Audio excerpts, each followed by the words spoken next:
Welcome to Fertility Village. This is your weekly live talk show where community and support come together. With rotating hosts, expert guests, and meaningful conversations, we're here to guide you through the highs and the lows of infertility. Whether you're searching for answers, seeking advice, or just looking for a special place to belong, Fertility Village is your space to connect, learn, and grow. Because it really does take a village, and we are here for you every step of the way. Thanks for joining.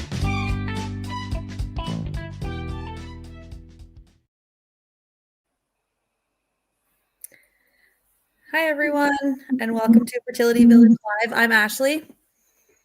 Hi, everybody. I'm Erin, and we are back. It's the second week of the month where Erin and Ashley were hosting another amazing guest on our show tonight. We're back here to bring you support, education, and connection for your fertility journey. So thanks for joining in tonight, wherever you are. Tonight, we're so excited to welcome Dr. Kerri Fullerton, a naturopathic doctor who specializes in women's health and PCOS. PCOS, or Polycystic Ovary Syndrome, is a condition that affects millions of women, and it's often misunderstood and under-discussed. So Dr. Kerri is here to shed some light on what PCOS really is and how naturopathic medicine can support people living with it. And this month, we're focusing on this syndrome as it's PCOS Awareness Month. Hey, thanks so much for being here, Kerri. Thanks for having me. I go way back with Kerri from when I was on my own fertility journey and I was visiting a naturopathic clinic here where we live. And I remember seeing all kinds of cool stuff you guys were doing way back then. So then when our amazing producer of this show, Tanya, was like, oh, we should have Kerri on during PCOS. I was like, that makes perfect sense. Because I feel like even back then, I'm thinking like 10 years ago, you were already like at the front of this. So we would love to hear a little bit more about you and what you do. Oh, love that question. I don't know. I've been a naturopath for a long time. I graduated in 2003. So I came to Barrie in 2004. It was a long time ago. And I don't know, women's health just sort of fell into things. I had my own struggle with getting pregnant. So my original endeavors into learning more about fertility was because of my own fertility issues. This is what often happens. And then, it just kept progressing from there. And PCOS really opened up a lot of other windows because it's not a condition that happens in isolation. So it's been a really interesting journey over these last 20 odd years. That's so interesting. I think that's something I didn't know about you, that you had your own like fertility story. So that's amazing. That's really cool. That integrates so well into this Fertility Village episode. That's really, really great. I mean, not great that you had your fertility story. Obviously, we wish and hope for the whole world that everybody gets pregnant the moment that they think about it, but we know that that's just not always the case, especially in our community. So obviously, you can really relate to what the folks in our community are going through, what they're experiencing with infertility, especially if they have PCOS.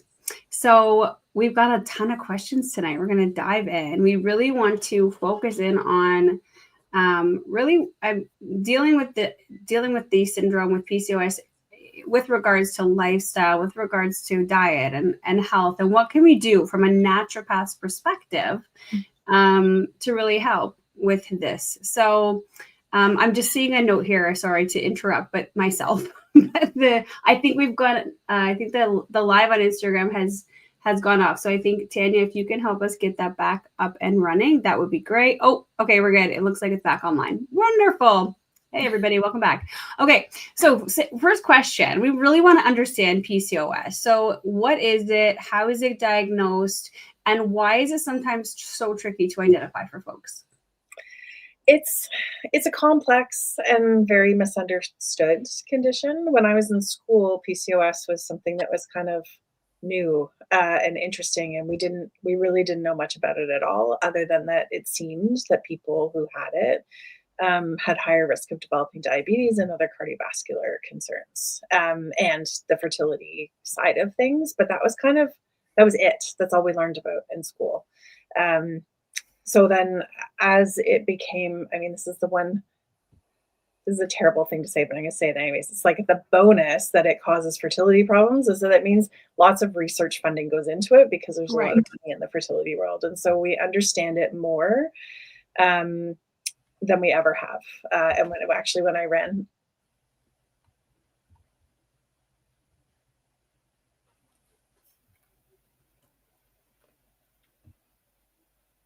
Uh-oh. Have we lost Kerri? I thought it was me. I don't know. We just had a little glitch. It was right when I moved her there. Okay, we're just going to wait for Kerri to, her screen has frozen on our end. So we're just going to wait for 1 second and see if she gets back online. But no stress, we are live. So we're just going to fill in the gaps here. We can talk about some exciting things happening at Oasis at the moment while we're waiting for Kerri to get back online. I think we've also lost our live stream again on Instagram. So I don't know what is with the technical difficulties. Oh, no, it looks like we're still there. Kerri, oh, no, Kerri's gone off now. Okay, that's okay. We're going to fill this in. We're going to talk real quickly just about some exciting stuff that's coming up at Oasis. We launched our journal a few months ago. That's now available online. Breaking news, we haven't announced this yet on social, but we just redid our whole website. So if you're looking for fertility resources, if you're looking for our support groups, if you're looking for like resources for funding, for support, for anything like that, you can go over to oasisfsn.com. There's really awesome resources over there. We have a whole new website, like I said, with like all new support group navigation. So you can find the virtual support groups that we host every month. You can find the in-person support groups and the locations. You can find the men's support group that you have access to. I see Dr. Kerri coming in now. Welcome back, Dr. Kerri. All good? The internet thought it would be fun to just not. That's okay. We were just making small talk with our audience about the things that we're doing at the moment and oh, sorry, we lost Ashley there for 1 second too. We're just, this is such a funny episode. There's just a lot going on here. There you are, Ash. You're back. Okay. Woo. All good. Okay.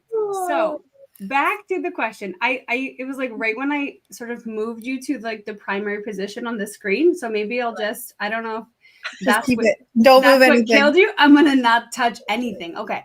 So let's go back to the first question. You were starting to tell us about what exactly is PCOS, how's it diagnosed, and why is it sometimes tricky to identify? That was the question. Got it. It's newer, right? And so yes.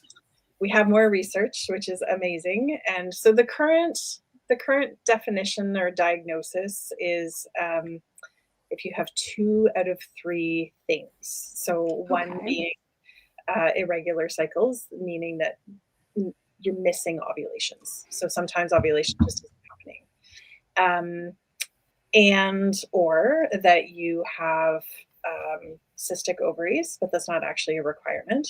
And or that you have either hair growth or hair loss that's happening in places that we wouldn't expect with someone with a uterus, or that there are high androgens in their blood, even if they don't have clinical symptoms. So 2 out of those 3 is our current bucket of, okay, you qualify. Okay. And that gets tricky because not everybody follows that. Yeah, I was going to say, that seems like a really, I mean, I don't mean to sound rude, but like a really idiotic way to like diagnose. Is that true? Like, you know, it's for a medical diagnosis of a syndrome, is that common? Yeah, it is actually. Okay. Yeah, okay. It really is. We often, sadly, don't have like something like irritable bowel syndrome, for instance. Is right. Okay. That's good in context. Yes. Right. Like we don't have a test. I can't say, okay, Ash, we're going to put you through these tests, and then at the end of it, we're going to know for sure, right? But we can sort of line things up a little bit. But syndromes mean that there's lots of variety from one patient to the next, and so people, all 3 of us could have PCOS, and we could all experience it very differently. Um, It kind of leads into like our next question, as in, from your perspective as a naturopathic doctor, how do you explain PCOS to patients that in a way that like makes sense? yeah, I don't know. It's like your hormones are an orchestra. Like some of them are like playing at a sync right now, and they're really loud, and other ones that we should be able to hear are getting drowned out. And so, ideally, we're trying to get the conductor to bring all of that into the appropriate volumes and time again. Right. Would be one of them. Right. There, with PCOS, there's a lot of myths and misconceptions. What are like the most common misconceptions you hear about PCOS? I think that one about that you have to have cystic ovaries, I can't tell you how many patients are like, "Well, I'm waiting on my ultrasound to see if I have it." I'm like, "Well, but we have your labs showing that you have high testosterone and you're having 62-day cycles, and so, like, we're good. We don't it doesn't matter if you have cysts or not." Right. That's one of them. That everybody is overweight, and the flip side of that is that then if you lose weight, your PCOS is cured. These are Right. just not true, categorically untrue. Those are probably the biggest ones. Those are the ones that frustrate people the absolute most. Well, and I feel like and maybe it's not, I don't know if it's a myth or if it's just a misconception, but like when I'm like, oh, they have PCOS, they never get their period, they don't ovulate. Right. Like that's what like automatically comes to mind. But you're saying that's not always true. You could actually ovulate regularly, but meet the other two criteria and have PCOS still. I mean, the lack of ovulation is one that's the most common reason why people would come in and why they would be diagnosed with PCOS. The primary indicator. Usually. Okay. Yeah. The other Yeah. two are not always present, but like I'm trying to think of an exception in my own practice, and I can't draw one forward. The lack of ovulation is a big thing, but you're right. Technically speaking, yes, they could be ovulating regularly. Yeah. And some of them do regularly. Like it's regularly. It's just not in a predictable fashion in terms of regularity that I hate this word, like normal. Right. Yeah. No, we don't like that word. I can't come up with that. Get pregnant the normal way, like yeah. Ew. Is it common for people with PCOS to be overweight? Is that like one of the, I guess, side effects or the causes of the condition, like what it does to you? Yeah, I would argue not cause, but something that happens alongside is very common. We are, again, starting to tease stuff out and understand these different like phenotypes, which is just how they're displayed. And there's a lot of discourse and people aren't always agreeing on what that looks like and who qualifies. And so when people talk about like the thin version of PCOS, some people argue that then that's not PCOS. So the most common one that we talk about and that people see is someone who is in a larger body or right in various ranges of that. And we have people in normal, straight size, small bodies that are absolutely fit the criteria. So again, we've come a long way, but we're still trying to sift through, are we actually dealing with PCOS in both body types, or is one coming, like, is it different? I don't know. Well, I don't know whether that's, go ahead. Yeah, and that's okay. I was going to say one of the things I've learned over the last maybe like a year and a half about weight gain, about folks who are overweight or in the obese category is that like 80% of it comes down to genetics. Yeah. So if your mom had PCOS and then her mom had PCOS and then her mom, like if it is a genetic condition that's being passed down, then and obesity is part of that, then like there's a very high chance they'll be you'll be in a higher weight category if you have PCOS, just purely because of the genetic makeup of your body, not necessarily because of the PCOS, unless the weight gain is caused by hormone imbalance. So can you speak to, I'm going off script here, but I'm just curious, like, is there a chance that like, oh, it's high testosterone, which causes weight gain, or low estrogen, which causes weight gain? Like where does the weight gain come into So like, the condition? the most accepted conversation around weight and PCOS and why this all happens is that one of the very common things that happens with PCOS, because it's a hormone thing, we look at insulin resistance, and that tends to be, this is why we see an increased risk of cardiometabolic stuff, and we see increased risk of diabetes because of this insulin resistance. So people's A1Cs might start climbing. They may not ever jump into the diabetes category, but we start to see the higher insulin. Yeah.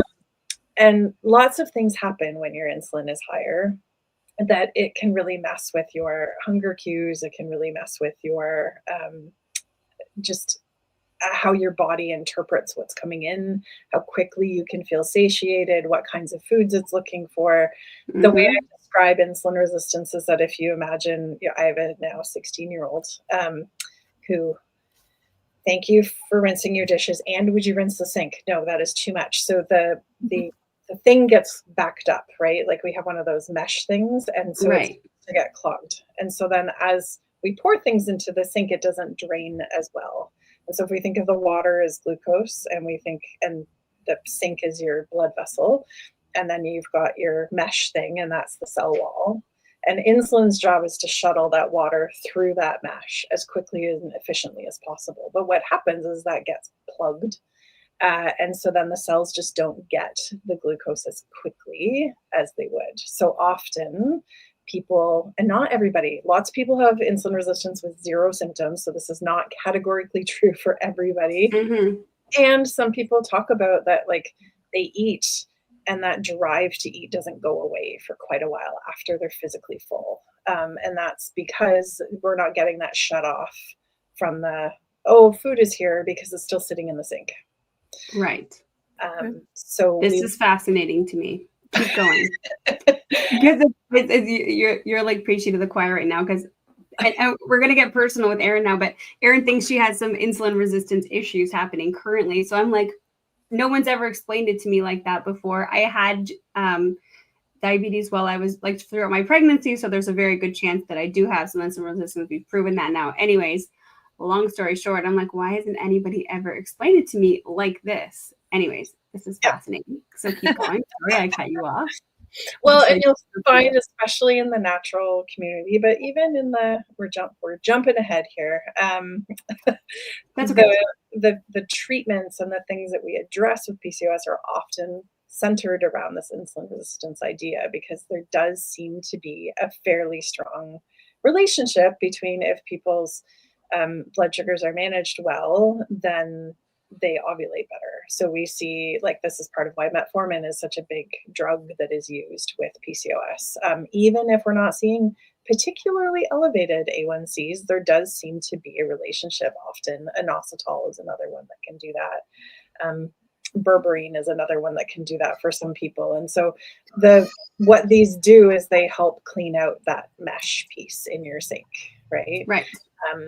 Far too often diet and wellness culture want us to focus on what we're pouring into our sink, and it's the water, and like it's not the water, it's that the water can get through. So that doesn't mean we can't adjust how we're putting water into our sink, but ultimately we want to clean out the drain. Right. That makes perfect sense. Like I just feel like, yeah, wow, that's great. Such good news. And also those are two things that I've discovered, berberine and minoxidil, to help support my current health journey. We'll just leave it there.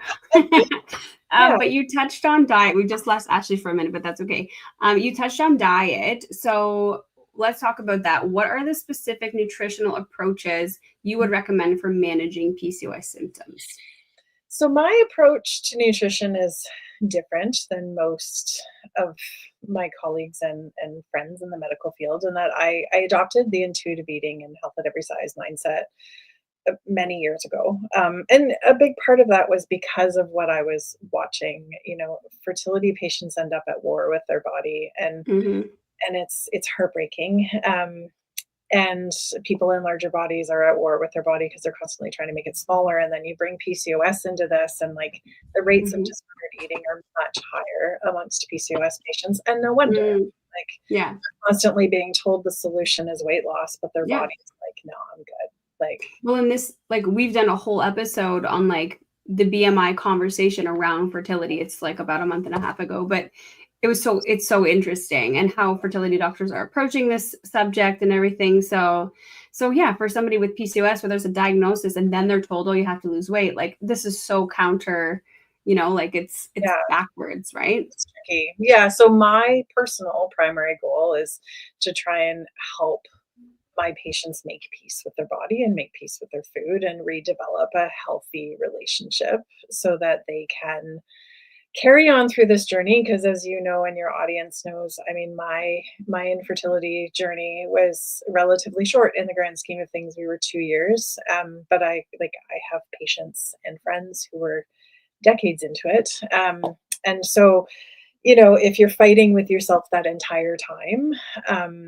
like ultimately we need to find dietary solutions that are sensible and satisfying, and most importantly sustainable, right? Because the only way that we're going to influence health outcomes is if we can do something most of the time for a long time, and that includes this, right? Like, Yes. a cleanse is not going to do anything, right? Right.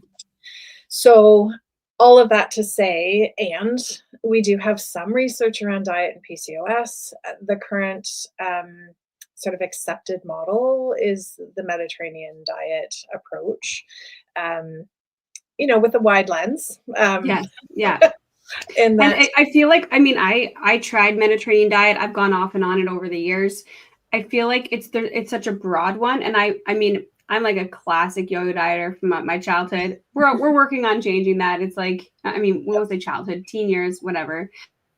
And so the Mediterranean diet, I found, like, even though there's parameters, I found it tough to follow, because I'm like, no, tell me exactly what to eat. Like, I was used to this like program mentality when it comes to like dieting. I like that it's more of just like a way of life, the Mediterranean diet, rather than like you have to, this is the meal for dinner. It's 90, 2 calories or whatever the case may be. It's like, there's actually a lot of freedom and flexibility within the Mediterranean style of eating, which I really like for the flexibility piece. So yeah, for anybody who's out there considering it or listening to Kerri's advice, I think that's it's a really good one. Like, there really is there's a lot of good there. Well, and it's peeling it back to look at, like, if you take any traditional diet from almost anywhere in the world, with very few exceptions, there are some very common themes. Nutrition is really boring, right? Like, it's always the same things. Most of us could probably eat more fruits and vegetables. Most of us could probably eat more of our grains in an unrefined format than a refined format. Most of us could probably shift our protein sources to be less full, like less saturated fat, red meat stuff, and more towards the plant-based and like eggs and dairy and chicken and fish and those kinds of things. And that is fairly consistent around the world in most traditional diets. So I am also mindful that, like, the Mediterranean is a very small part of the world, and for us to try to take that cultural context and superimpose it upon everybody else is really insensitive and not very cool. And so it's taking, like, again, that broader step back to go, okay, but in some places that's going to be corn, and in some places that's going to be rice, and in some places that's right. Like, but the bigger picture of it is that it's more plants, slower, and it's more community based. It's all of those things, which are transferable to many, many cultures, except that's so good too. And you're just applying it to that, because it's not like we're just going to only eat olives and Greek cheese and whatever. Now it's like, no, we're just gonna focus more on the white meats and less on the red meats, and more on the vegetables and less on the cookies and snacks, in moderation. Well, it's like, it is. It's a big complex thing. I mean, I could talk about intuitive eating like forever for 2 weeks without Mm. stopping, so I won't go down that track. But Yeah. that idea that like, can we help you develop enough connection with your body and enough trust with your body that you Hmm. can know that like today 2 cookies is enough and tomorrow Yeah. it will be 3, and then I might have 5 days of not eating a cookie before I then eat 1, right? Yeah. And that Yeah. it's it can change, Yes. and to bring in the centering of satisfaction of like, is there a tasty way to add veggies to this? And Yeah. I baked brownies on the weekend. There's no tasty way to add veggies to that. I am not putting anything in my brownie. I'm going to eat my brownie. I'm going to love my brownie and eat my vegetables the way I like them elsewhere. Sweet potato brownies, though, like that's a thing, and they're delicious. Add some cottage cheese for some protein. There's some good recipes, but yeah, I get it. I don't know why. Why not just eat a brownie? Anyways, I'm going off script here. We're just getting a little like invested in this conversation, but based on the intuitive eating, a few years back, I read. We swear on this podcast, so I'm not going to filter it. But I read the Fuck It Diet book. I don't know if you've read that book. barely do her. Yep. But I found it so interesting to like understand this concept because it's like, oh, intuitive eating, like what does that actually look like and mean? So I was kind of going down this track of understanding what does that look like and reading some different sort of experts on this. Anyways, I found that was a really interesting one. If you're listening and you're like, what is this thing? Check it. I think it's the Fuck It Diet. She has a podcast too, kind of like gets you to the tip of the iceberg or whatever. So something interesting. Yeah. And just my little warning. Yeah. I love how many people she's brought it to, but I do not recommend fuck the food rules as the first step towards it. Yes. It's true. Honestly, like it was interesting to understand the concept. I couldn't adopt her method personally. Yeah. I felt like it was too extreme. Yeah. So is there any book that you do recommend with this intuitive eating? So I got trained with the like intuitive eating. There's 2 dietitians who developed it back in 95. Okay. So intuitive eating, the 4th edition is the textbook of that course. Okay, cool. That is the one that I learned from. And then there's lots of other like great spin-offs and stuff from it. But I like to warn people because especially when we're talking to a population with PCOS where disordered eating is very high and the risk of developing eating disorder is very high, binge eating disorder specifically, which was my flavor. That it's just saying fuck it does not develop trust very quickly. Yes. And so there makes are sense.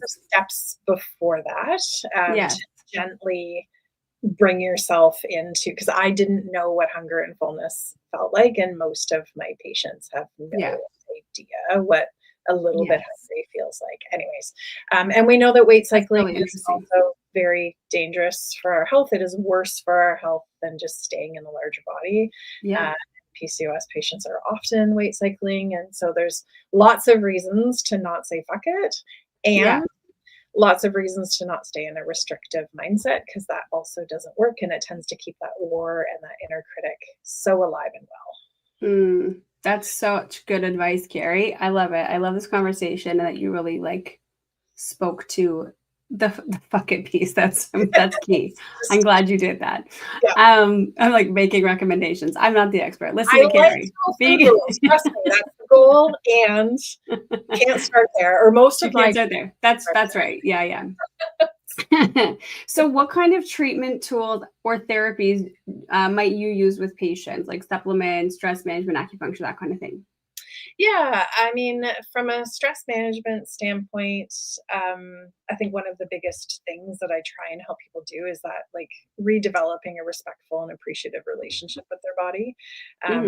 Because it's one thing to say everybody needs to relax, but it's another thing to learn how to tame that inner critic who is mine is, like I said, overly developed. And so learning how to communicate and say like, I'm sorry, I'm learning, and thank you so much for having my back. And I know that's hard when you get your period and you're like, oh, what is going on? But trying to be on stage. So stress management, that's a big one. And then finding things that you love to do. So whether that's, laughing with good friends, whether that's developing a new hobby, which depending on your life is not the easiest thing in the world to do. So I'm a Mhm. big fan of laughing. I'm also a big fan of the good, ugly cry. But anything Yeah. creative is also great. So music and art, Mhm. kinds of Yeah. things. From a supplement standpoint, I mean, we already mentioned the big ones, but like vitamin D is something that I am a huge proponent of. Please test it and then supplement and then retest. There is some interesting data around live birth rates in patients with PCOS if we can get your vitamin D up to a particular range.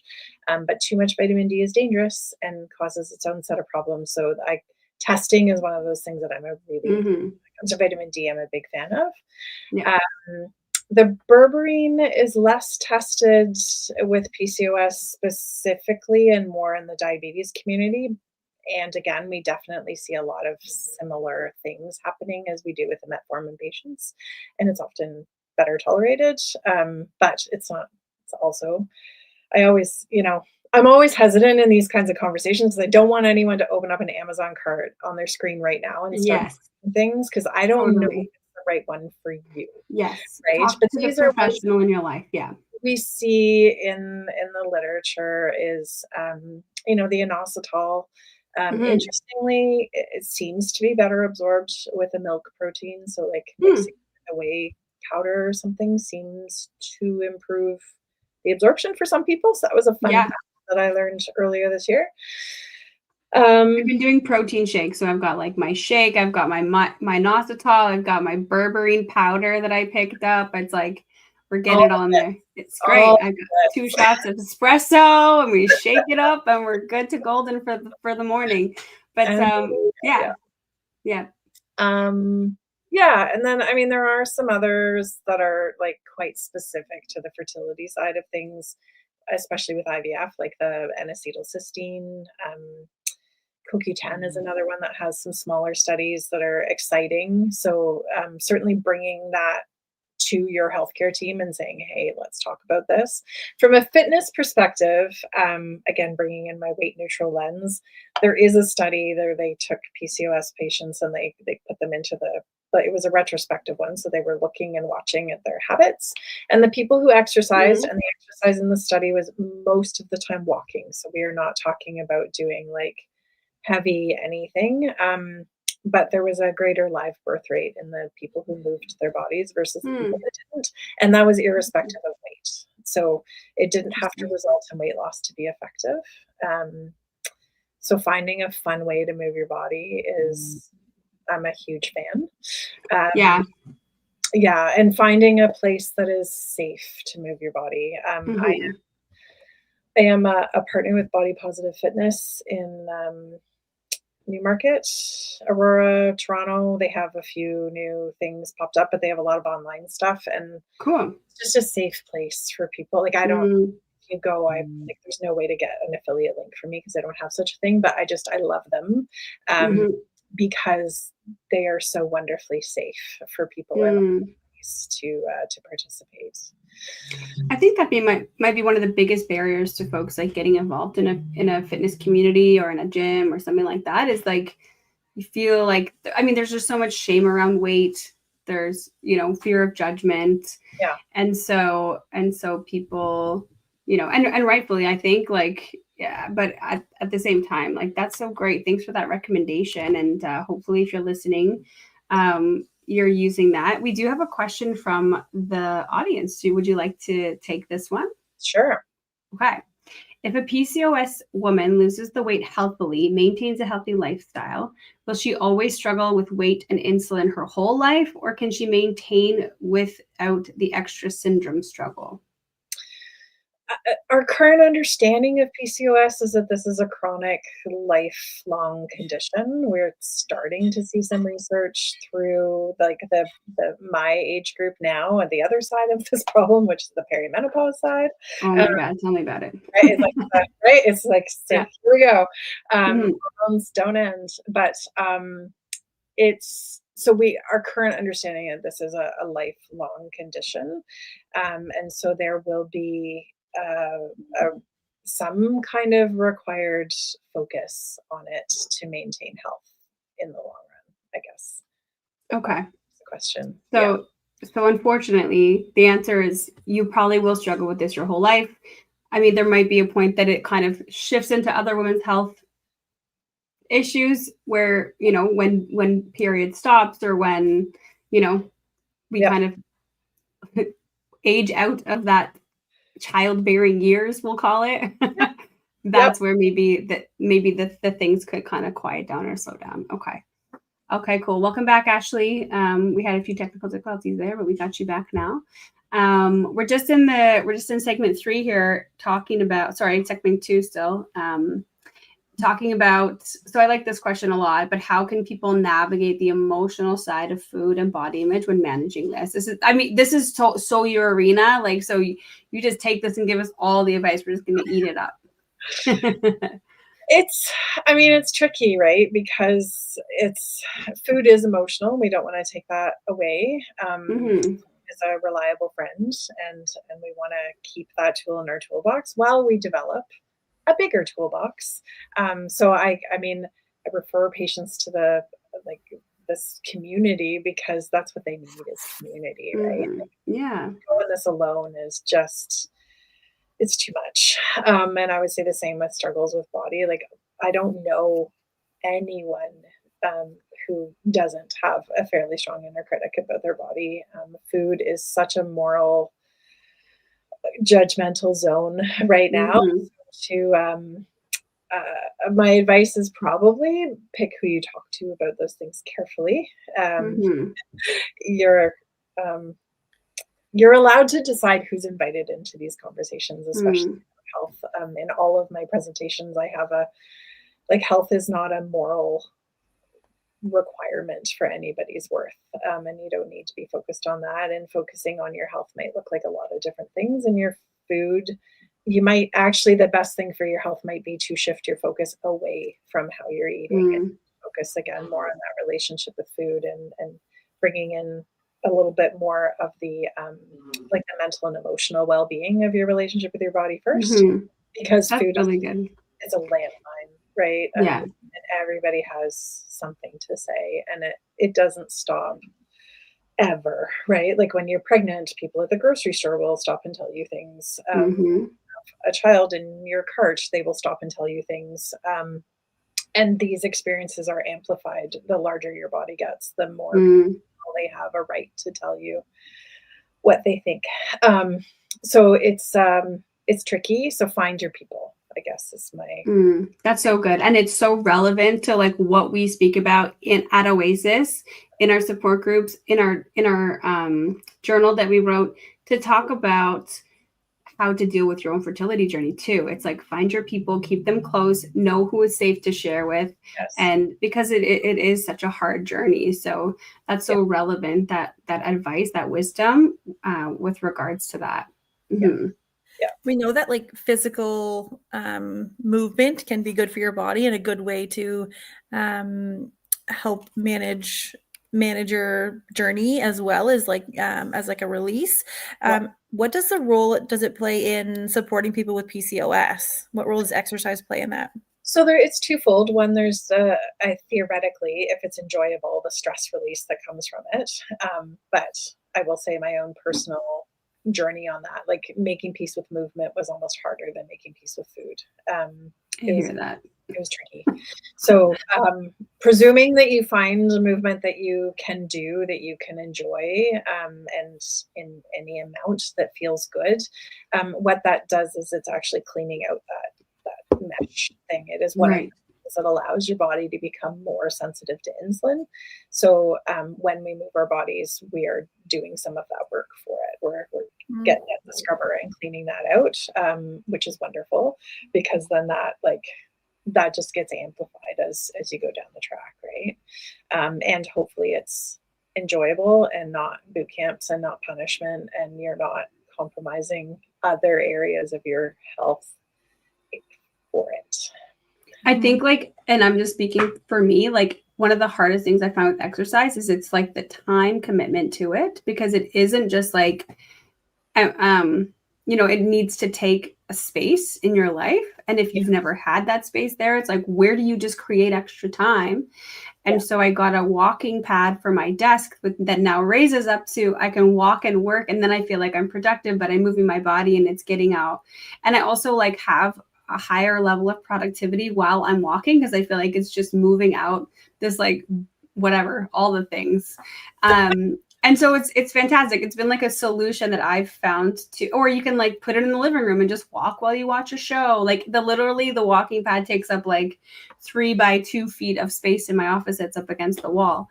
But I find it so good. And I'm like, okay, this isn't taking up, I don't have to like now make a time for this. It's like, no, I fit it into the time that I'm already doing the things so that I could like make space.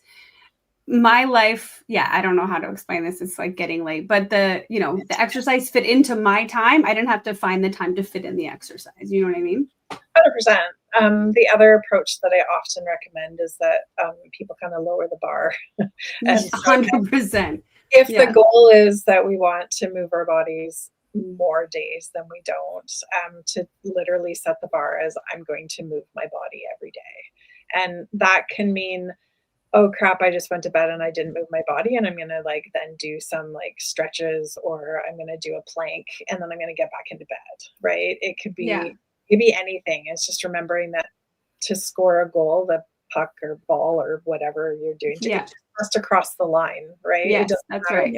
Super reel. It doesn't matter if it's a highlight reel. It doesn't matter if it's you. It doesn't matter if it's 5 people. Like it just has to cross the line.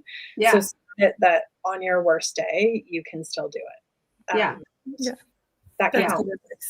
That's really good. And I think with PCOS, I mean, I personally don't have PCOS, but from friends of mine that I do know have PCOS, it brings on a lot of fatigue and mood changes, and there's a lot of things happening there. So getting that like drive to go and move is probably really challenging, and for us on a regular basis, and not having to deal with that specific condition, it's hard. So I can only imagine when you're feeling like those mood changes and really tired, how to get that drive to want to do that.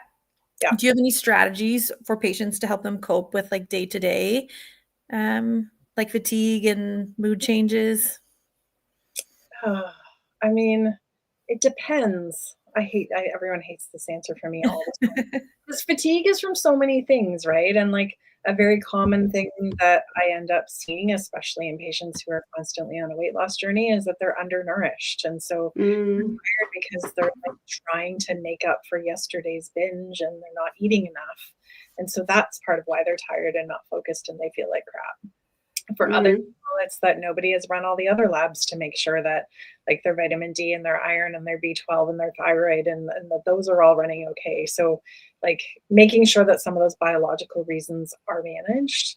And then from a day-to-day, acceptance is a huge piece of your body has a chronic condition, and how would you approach it if it was your child or your sister or friend. You would probably meet them with a lot of compassion and say, please sit on the couch. It doesn't matter if the dishes don't get done. Like you need to rest, that it's okay to prioritize that for yourself. It's hard. I am not very good at it myself. And it's a practice. So yeah, that's really good. Before we move into the next segment, we've got a couple more questions from the audience, which I love when we get these live questions. So this person has 2 from Instagram. So number 1 is, what would you suggest is the number 1 thing to focus on that could bring the most success for the least amount of mental load when I'm already so overwhelmed with all the fertility things? That's such a great question. Yes. Oh, the one thing, my God. Like if it's within reach, I would prioritize moving over the other things, because I think it addresses some of those root challenges. So if that's within reach, that would be the first thing that I would probably tackle. Yeah, to start moving. Even if it's just like, sometimes I just do some sun salutations, like before I like right when you get out of bed, and just like that in itself, it's like all of a sudden everything's like not creaking anymore. Now I'm showing my age, but like it feels a little bit more like, okay, I can like actually get on with my day. There's like with the breath work, with the simple movement. It doesn't have to be a run or a workout, nothing like crazy. Literally put your joints through their range of motion. Like, yeah. Oh, that's good. Joints. You don't even have to get off the floor or out of bed to do a lot of joints. Yeah. Make it as easy as possible. Yeah.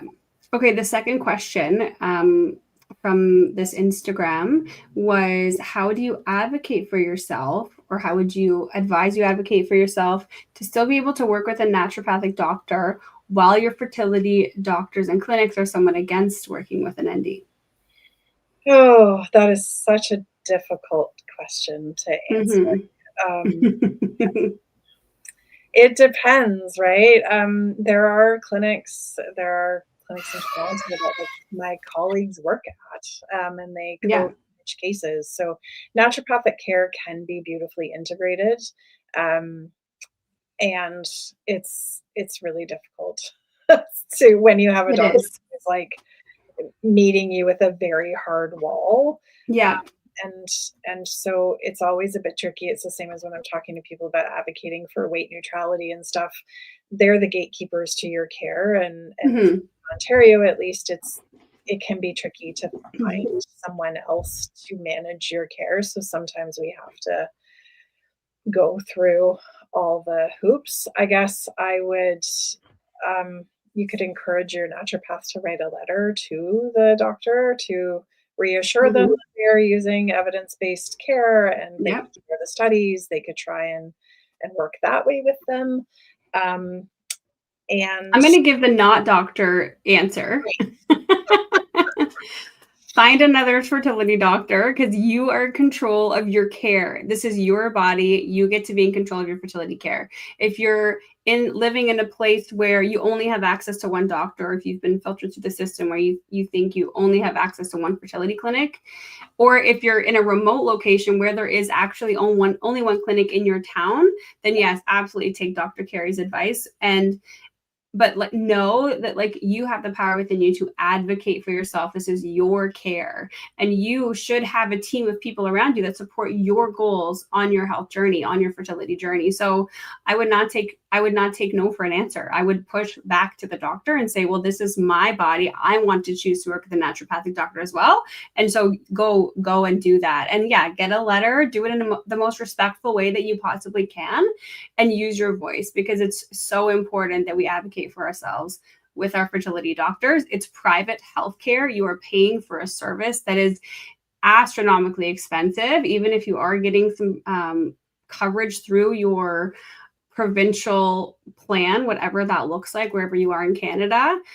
But advocate for yourself, because you will feel so proud of yourself when you do get they have to eventually comply at the end of the day. So that's all I'm going to say about that. I'm off my soapbox now, so we can get back to Dr. Kerri and her awesome advice. But ultimately, this is your journey and it's your care, and you get to decide who you work with, not your doctor. Yeah. And if you have those options, 100%, great. Yeah. And, we don't have to go too far north from where we live to have people that really don't have a lot of options. I know. And so, ideally you find someone that's aligned with you. And if not, there are some clinics out there where it is pretty integrated, and the research is pretty integrated now. I hope that's helpful, but that's tricky. Well, and I just at Oasis, we really try and help empower the community that are coming to our support groups, that are meeting with other people going through this, to know these things, because it's something I didn't know on my own journey. I didn't know that I could speak up. I didn't know that I could ask questions. I didn't know that I could change clinics. I just thought I had to go through the system and filter through. And so maybe you're hearing this for the first time, that you can actually change clinics. You're not stuck there. If you've been on the list for funding for a long time and you're like, I can't wait for another year and a half to get the funding that I'm already in line for, then there's some trickier situations. But I would just encourage you who asked that question out there, if you're still watching, join a support group, talk to somebody at Oasis. We are here to help and support you on this journey and navigate some of those harder questions. So Your naturopathic doctor is a doctor. They are absolutely a huge part of your care team. And so is if you're getting acupuncture, so is your mental health therapist. You literally need a team of people to build this human in your situation. So it's so important to have people on your care team that you feel are safe and supportive to your goals on your health journey, which isn't just having a baby. It's also like taking care of you. So yeah. We've gone a little bit off track, but I think that's really important. So great question. And thank you for asking. And I hope that was like a supportive answer. Yeah. There's one other question and then we'll ask a few questions, but this episode is just flying by. There's one more question from Instagram. So it says, so PCOS women are not okay candidates to take an SSRI. You know what that means, Kerri? I do. Okay. I don't, so I'm not making sure you do. If it's affecting mood hormones, better to tackle the hormones as opposed to taking psych drugs. What are your thoughts? So I don't know that having PCOS precludes anyone from taking an SSRI, which is a selective serotonin reuptake, and it's an antidepressant. That is what SSRI is. Got it. I should know that. There isn't, that I know of, any reason why, like someone with PCOS, unless there are other extenuating circumstances or comorbid conditions that I'm not sure of. My philosophy on all drugs is that they're another tool in our toolbox. I'm not dogmatic in my approach. I find dogmatism to be very narrow, and it tends to lose the nuance that I think is the beauty of so many things. And so an SSRI is a wonderful tool for some people to have access to be able to move their bodies and eat better and to start tackling some of those heavier things that they need to do with their, whether it be relationship counseling or whether it be body image work or whether like any of those things. And sometimes those mood stabilizers can be that thing that pulls them up far enough that then they can do all those other things that are going to help support that and augment it. So that's my thoughts on that. Mm-hmm. Okay, awesome. Thank you. And then she's just commenting down there saying, I know it's not the natural approach to the live in this title, but that's okay. Thank you for your question. We're happy. We're here to answer all the questions, even if it's not in the natural approach that we're diving into tonight. It's all good. Thanks for asking and just being interactive with us tonight. It's awesome. So we're going to jump into the last segment here. We've got about 10 minutes left. It says that this question is that PCOS is one of the most common causes of infertility. So what's the main reason for that? The lack of ovulation. Okay. Or the right, of course. ovulation, right? Inconsistency, yeah. Yeah. So can most PCOS patients, in your opinion and in your experience, get pregnant with IUI? If we can make them ovulate, is that the best course of treatment for PCOS? I mean, I've had patients with PCOS who have then ovulated and gotten pregnant with IUI. Absolutely. Often fertility is complicated, right? And sometimes of course, we're excited when we find out like, oh, cool, it's because I have PCOS and we're just going to fix that and then all is going to be grand. And then that doesn't happen, right? Or, I think of many of my patients over the years that like, oh, it's my male partner. They don't have the drills aren't working properly. And so if you just get the right sperm, it's all going to be okay. And then, exactly. And then it doesn't always happen. 10 years later. Yeah. You weren't the one I was thinking about, but there are like, right? And so it's kind of exciting to find out that there's a problem, but fixing the problem doesn't always necessarily lead to the desired outcome. Of course. And more and more like fertility treatments are coming a long way. The research is continuing to happen. And so more and more people are able to become pregnant that weren't before. Yeah. So I like to remain hopeful. And I don't know if that answered your question. Yes, it did. So it's the lack of ovulation, which is why it's the common cause of infertility, because it's hard there's like a window, like 24 hours or something that sperm has to meet that egg. And so if we can't catch that window, then it makes it really hard. And then Whitney and I used to talk about all the time when we were doing all of our programming and stuff for fertility. We're like, how the does anyone I ever know. potentially Everybody's a miracle. It's I know. shocking that anyone know. has babies ever. Like I know. all It's so pieces that have to fall into place, and there's more Mm. pieces that we don't even know that they exist. And like, anyways, it's complicated. I know. It is complicated, and also like every human's a miracle. That's what I learned. Yeah. So when can do you have examples of patients who've successfully managed PCOS and fertility, and what made the biggest differences for them? Oh, geez. I don't know that there's one thing. It's everybody's journey is so individual to them. Yeah. I think the people who have the most like peaceful experience through this Mm-hmm. are the people who've developed community, are the people who have the healthcare team that's respectful of their choices, that are responsive to their needs, and that they're doing the interventions that they even naturally, right? So like if someone is like, you know what, I read that focusing on protein is a great way for PCOS to do things. Okay, cool. If you can do that and it not interfere negatively with your life, great. But if you start doing that and then your guts are a mess and like your food bill is astronomical and that's not working for the rest of your life, then that's probably not a great intervention. So I think Right. people who navigate it the most successfully are the ones who really take a deep breath and understand that this might take a while. Yeah. So whatever Yeah. they're going to do has to be a sustainable option for them.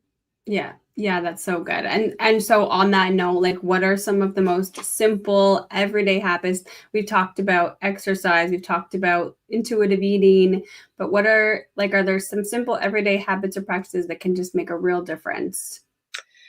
I mean, I am a fan of mindfulness, and anyone that Mhm. would rise, I feel you. I have a very busy brain and I like my busy brain, and Mhm. I don't enjoy meditation per se, but I do like the effects of meditation on the Mhm. system. And so taking those mindful moments is what I call them of, it could be taking 5 on purpose breaths, just Yeah. in the middle of the day. I count them on my thigh with my fingers, and then I'm like, okay, I did my thing, and I move on. Because those little moments, Mm. those little decisions, when it comes to dietary stuff, every eating opportunity is a new one, and whatever happened before shouldn't dictate what happens right now. So Mm. your body and looking at those individual opportunities as that, to practice skills and communicate with your body. And I don't know if these are simple things that you're looking No, for. that was so good. I want you to just go back because I feel like there was like a nugget in there, and I want you to say it again because what you do every meal is or every food is a new.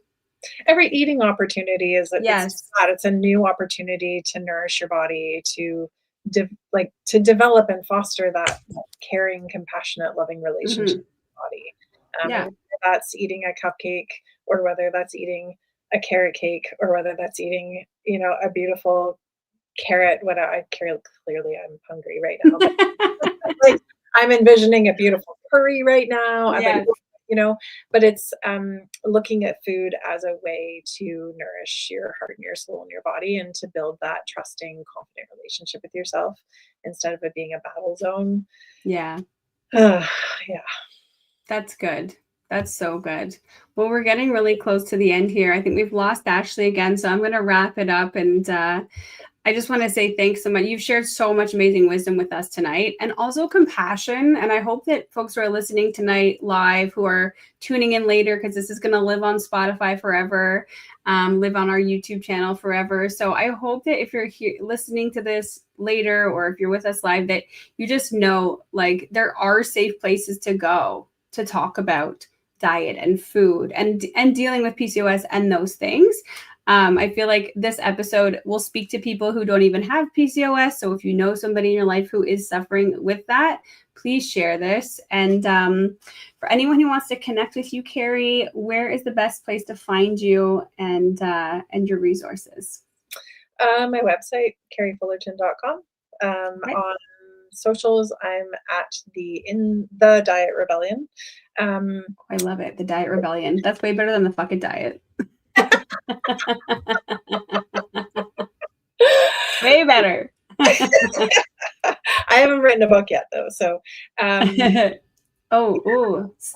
Spoiler alert. No, I'm just kidding. Yeah, it'll happen one day, but not today.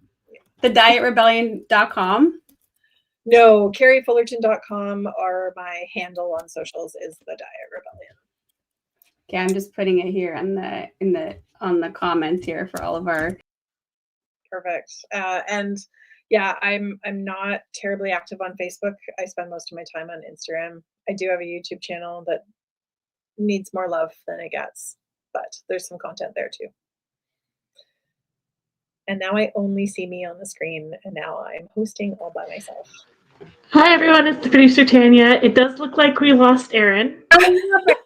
Did you just have to end it for me? I'm so. Oh my God, what She is. Wow. I went. Are we still live? Yeah, we're still live. Okay, good. Woo! I was like, oh no, I got kicked out of the studio. Thank you, Tanya. She jumped in. She's like, we don't know where Erin went. I just got kicked out for a minute, but I got right back in. So here we are. I just wanted to wrap the episode. Oh my God. I was just trying to put your Diet Rebellion in the comments and it just booted me off StreamYard. Anyways, thanks everybody for joining. Thank you, Kerri, for all your wisdom, all your support, all your kindness. And if you are local to Barrie, and do you do virtual appointments? Virtual, yes, virtual and in person. Okay. So go find Kerri. You can meet with her virtually or in person in the Barrie area. And to everybody watching tonight, thank you for joining on The Village. If PCOS is a part of your journey, we really hope that this just gave you some knowledge and hope and support. And we'll see you next week for a panel of folks who are suffering with PCOS or living with PCOS, I guess, is probably the more proper way to say it. I'm not very good at being proper. And what it's like. So join us back next week, Wednesday night at 8 p.m. We'll be on with Sarah and Kaylee, and they're going to be talking to a whole panel. It's going to be a great conversation. So wherever you are today in your journey, you're not alone. We're here with you. Join Oasis Support Group. Next group's happening on the 22nd of September. We hope to see y'all there. Thanks again, Kerri. Have a great night, everybody. And we'll see you next time. We'll see you around.